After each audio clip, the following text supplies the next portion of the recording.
তোর মতো লোকের কোনো ক্ষমা নেই।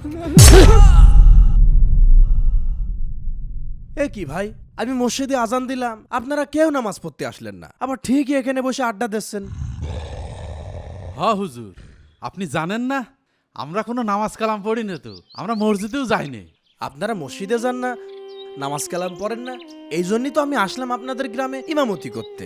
সে আপনি এসেছেন আপনার ইচ্ছায়, তবে আমাদের ওই আগের ইমাম টাকা পয়সার লোভ দেখিয়ে 30 দিন নামাজ রোজা করাইলো, পরে সে টাকা পয়সা না দিয়ে পালিয়ে গেল। আমরা বাপু ওই নামাজ রোজার মধ্যে আর নেই। আমার আগেও এ গ্রামে একজন ইমাম এসেছিল, সে আবার আপনাদের মসজিদেও নিয়ে গিয়েছিল। কেন আপনি জানেন না? আপনি না বললেন যে আমি সব জানি। আমি তো জানি আপনারা এই গ্রামে কেউ নামাজ রোজা করেন না, আপনাদের গ্রামে একটু জিন ভূতের উপদ্রব বেশি, তাই তো আমি আপনাদের গ্রামে আসলাম আপনাদের মাঝে দিনের দাওয়াত দিতে। তোর কপাল হাসলই কি আনোয়ার ভাই, খুব তো করলেন, চোখ কান খোলা রেখে পাতায় পাতায় চলতে হবে। তা এই ইমাম সাহেব তো আমাকে সে ফাঁদে ফেলাই দিল।